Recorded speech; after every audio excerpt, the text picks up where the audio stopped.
सुप्रभात बच्चों, आपका दिन शुभ हो। आइए बच्चों, आज के जो हमारा वीडियो जो है वह 7th वर्ग का 7वां अध्याय जीवन का आधार पर्यावरण। तो बच्चों, पिछले वीडियोज में भी हम लोग इसी अध्याय के अंतर्गत अध्ययन किए हैं और आप लोगों को जो है हमने इस अध्याय में जीवन का आधार ही पर्यावरण है इसके बारे में बताया है और वृक्षों के प्रति, पेड़ पौधों के प्रति, पर्यावरण के प्रति आप लोगों को हमने जागरूक किया है। आप लोग जो है किस प्रकार से हमें वन, वृक्ष, पेड़ पौधे जो है लाभ पहुंचाते हैं इसके बारे में बताया है। आज जो है इसी अध्याय के अंतर्गत अगले प्रश्न की ओर चलेंगे और प्रश्नों को जो है लिखने का प्रयास करेंगे। ठीक है बच्चों, तो आप लोग तैयार हैं? कलम को भी आप लोग तैयार है ना? चलिए लिखेंगे।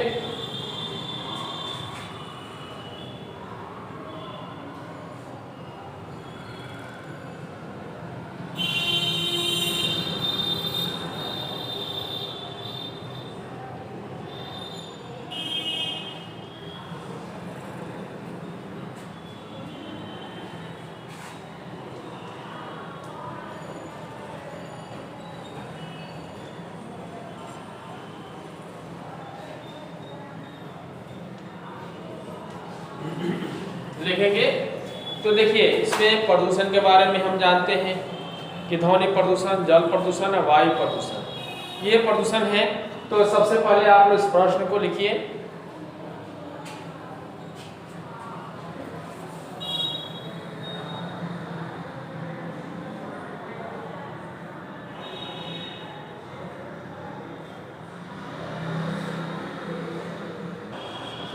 तो देखिए बच्चों, आप लोगों के समक्ष प्रश्न का उत्तर लिखा हुआ है।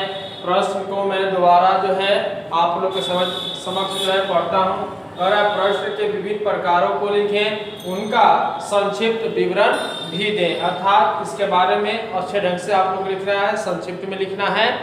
कह रहा है कि प्रदूषण के विभिन्न प्रकार। सबसे पहले प्रदूषण के विभिन्न प्रकार को देखते हैं। यहाँ पे हमने लिखा है 1 नंबर में वायु प्रदूषण, ठीक ना, इसको हम अंडरलाइन कर लेते हैं, वायु प्रदूषण है। 2 नंबर देखिए, 2 नंबर में यहाँ पे हमने लिखा हुआ है ध्वनि प्रदूषण, ठीक ना। और यहाँ पे तीसरा नंबर में हम देखिए, तीसरा नंबर पे हमने लिखा है जल प्रदूषण। तो जल प्रदूषण 3 प्रकार के जो प्रदूषण है उनके बारे में हमने लिख दिया है। अब जो है वायु प्रदूषण एक एक करके जल प्रदूषण और ध्वनि प्रदूषण के बारे में हम जो है आप लोगों को बताएंगे। कह रहा है जब वायु में कार्बन डाइऑक्साइड एवं अन्य हानिकारक गैसें की मात्रा बढ़ जाती है तो यह वायु प्रदूषण कहलाता है। ठीक ना बच्चों, अर्थात वायु में हम जानते हैं कि मोटर वाहनों से जो धुएं निकलते हैं, कल कारखानों से जो धुएं निकलते हैं या पेड़ पौधों की अनाधुन कटाई हो रही है, इससे पृथ्वी पर गैसों की संतुलन बिगड़ रही है, जिससे वायु प्रदूषित हो रही है। ठीक ना बच्चों, तो उसे वायु प्रदूषण के नाम से जाना जाता है। दूसरा है ध्वनि प्रदूषण।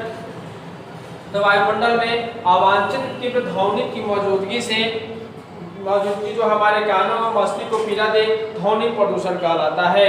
यह प्रायः लाउड स्पीकर, डीजे, वाहनों के शोर से उत्पन्न होता है। हम लोग जानते हैं बच्चों, कोई भी बच्चा यदि जोर से चिल्लाता है या कोई ऐसी ध्वनि जो कि एकदम बहुत ही तीव्रगामी हो, वे जो है हमें बहुत ही अंदर से तकलीफ पहुंचाती है और जैसे हम लोग के कान की चादर भी जो है फट सकती है।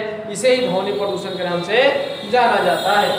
यहाँ देखिए तीसरा जो है जल प्रदूषण। तो जल प्रदूषण क्या है? हमने यहाँ पे लिखा है जल में किसी बाहरी पदार्थ की उपस्थिति तो जो जल के स्वाभाविक गुणों को इस प्रकार परिवर्तित कर दे कि जल स्वास्थ्य के लिए नुकसानदायक या उपयोग करने लायक न रहे, जल प्रदूषण कहलाते हैं। मान लीजिए नदी का जल बहुत ही स्वच्छ था, हम अपने वेदों में या सभ्यता संस्कृति के रूप में जानते हैं, वेदों में भी इसके उल्लेख किया गया है। लेकिन आज जो है, आज के समय में नदियों का जल अशुद्ध हो गया है। लोग क्या कर रहे हैं कि जितने भी सड़े गले वस्तु हैं उसको जो है नदियों में ले जाकर लोग डाल देते हैं। यहाँ तक कि पशुओं के शव को या मानव के शव को भी जो है नदियों में लोग प्रवाहित कर देते हैं, बहा देते हैं, जिससे नदी का जल जो है अशुद्ध हो रहा है। ठीक ना, दूषित हो गया है, तो इस प्रकार उसके जल जो है अब शुद्ध नहीं रह पाए हैं, नहीं रह गया है, जिससे कि इसे जल प्रदूषण कहा जाता है। ये पीने लायक नहीं रह गया है, नहाने योग्य नहीं रह गया है, तो इस प्रकार इसे हम लोग जल प्रदूषण की संज्ञा देते हैं। तो बच्चों आज आप लोग जो है इसके बारे में, प्रदूषण के बारे में डिटेल रूप से अर्थात संक्षिप्त रूप में जान गए। आप लोगों से हमारी आशाएं और उम्मीदें जो है बधी हुई हैं। आप लोग घर पर रहें, स्वस्थ रहें और अच्छे ढंग से हमारे वीडियोज के माध्यम से, ऑनलाइन के माध्यम से पढ़ाई भी जारी रखें। तो बच्चों अगले वीडियो में पुनः मिलते हैं कुछ नए बातों के साथ, कुछ नए प्रश्नों के साथ। तब तक के लिए धन्यवाद। जय हिंद, जय भारत।